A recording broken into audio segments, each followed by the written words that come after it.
It's the last week of first semester, and I know that's exciting for you all. I think that,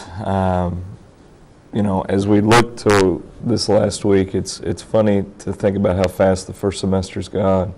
A lot of accomplishments here in our school, a lot of great things that have gone on activity-wise and then also in the classroom.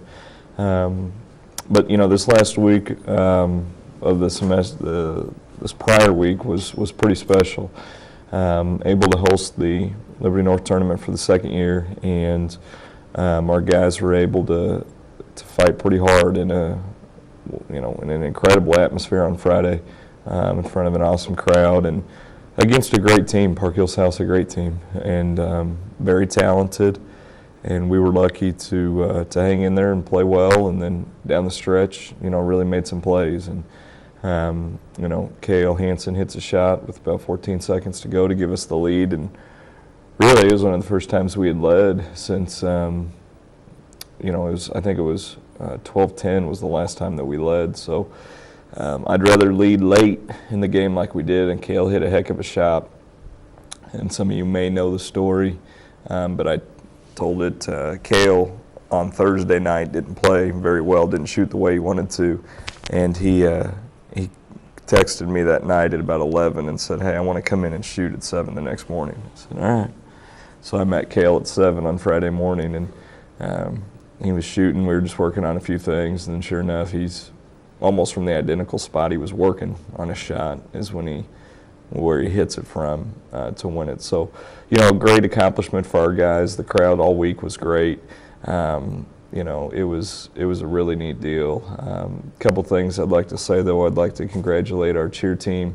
I know that they performed on Sunday at regionals, did well, and I'd like to congratulate our dance team. They were terrific on Saturday, and wanted to pass that along. So I'm glad that we could just be a part of it on Friday. And those people are very supportive to us, and we appreciate them very much, and want to recognize them on behalf of our program. And then lastly, good luck on finals this week. I know that the Christmas break is something everybody really looks forward to, and go through these last couple days, finish strong on your finals, and then we'll look forward to second semester. While everybody's on break, our guys will be working really hard. We play over at William Jewell over Christmas, and 3 games. Our first game's the day after Christmas at 7:30 p.m. Open up versus St. Joe Central, which will be a good matchup for us. And then before we even get to that point, this Thursday at 5:30, we'll be down at St. Thomas Aquinas, or at the Hy-Vee shootout against St. Thomas Aquinas. So certainly a lot going on, a lot that's gone on, and a lot to be very proud of, and we will continue to work hard to ensure that's the case. So with that, open it up to you all for questions.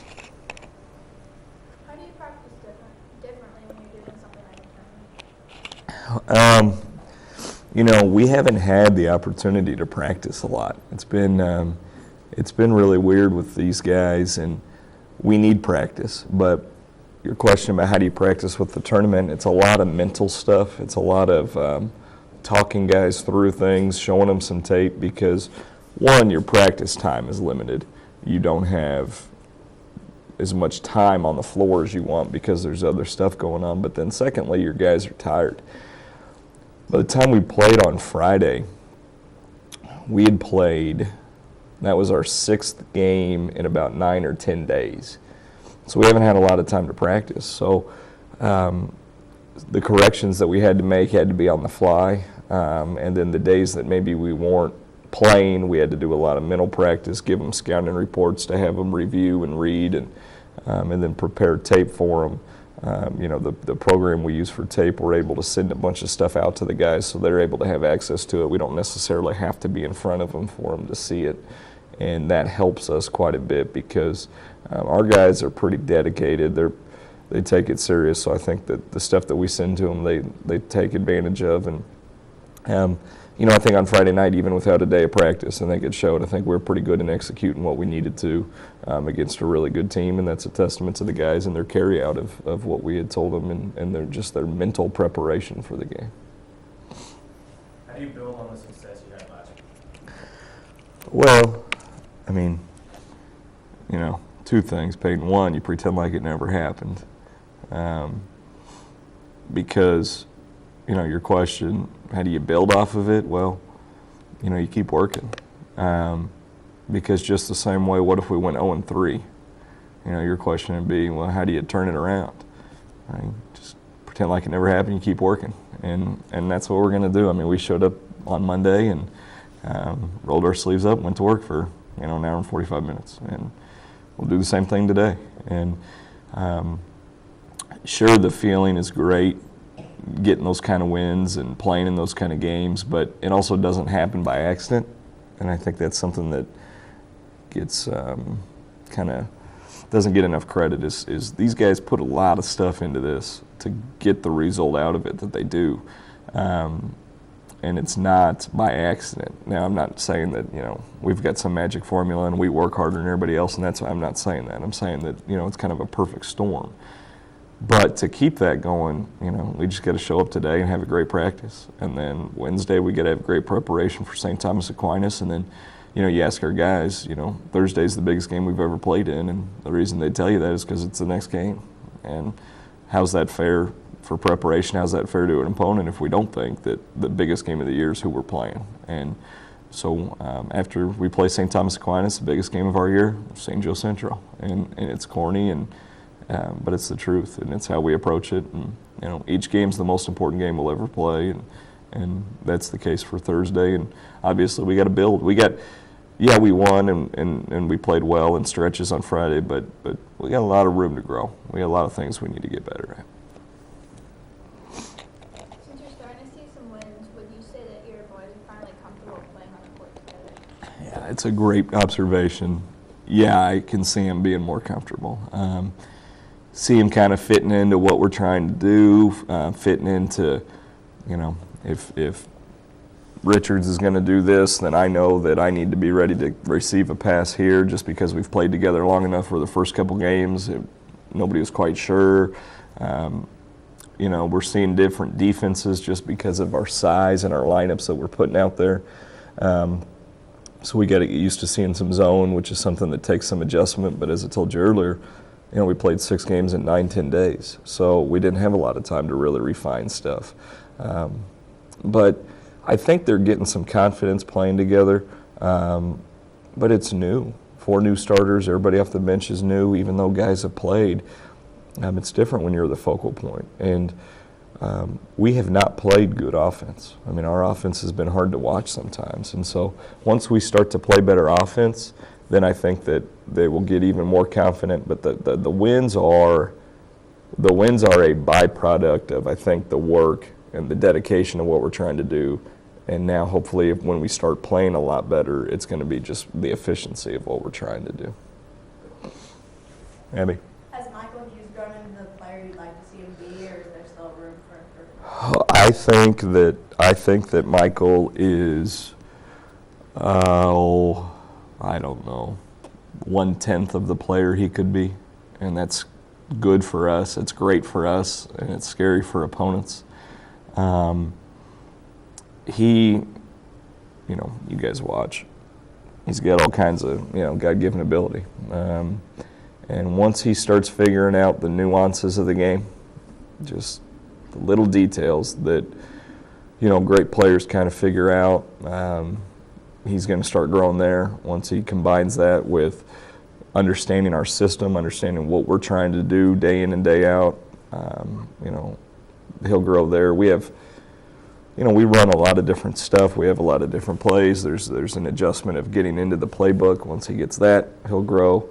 And then also speed of the game. He's playing against guys in size that maybe he's never played against before. No matter how elite of summer league and all the things that you play in, varsity ball's different. And so, listen, just the same way with a lot of our guys, we feel the same way about him. He's only going to continue to grow and mature.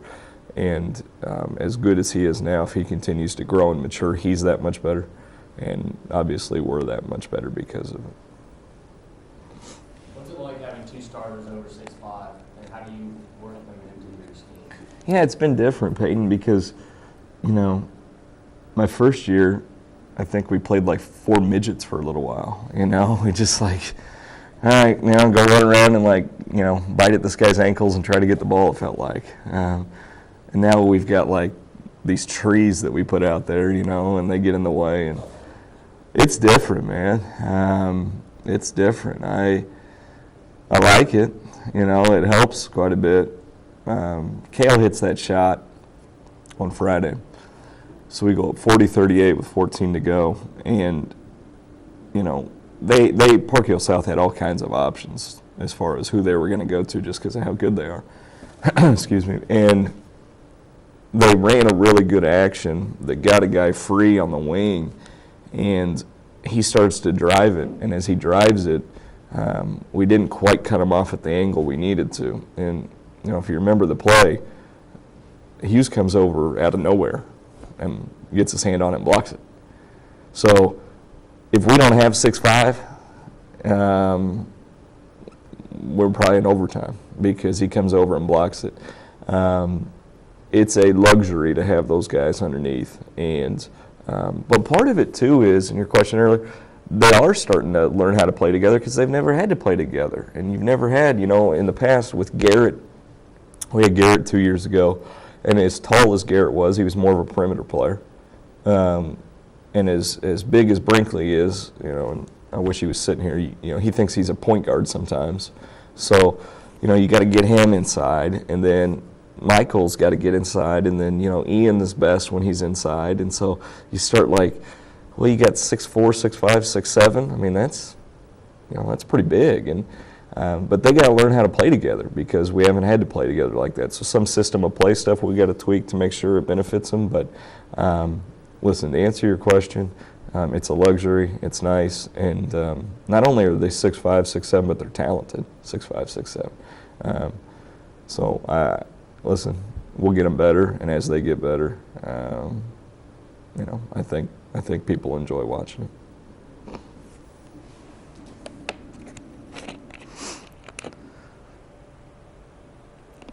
Maybe talk about Aquinas and what you're Yeah. doing there for them. Aquinas is really, really solid team, really fundamental.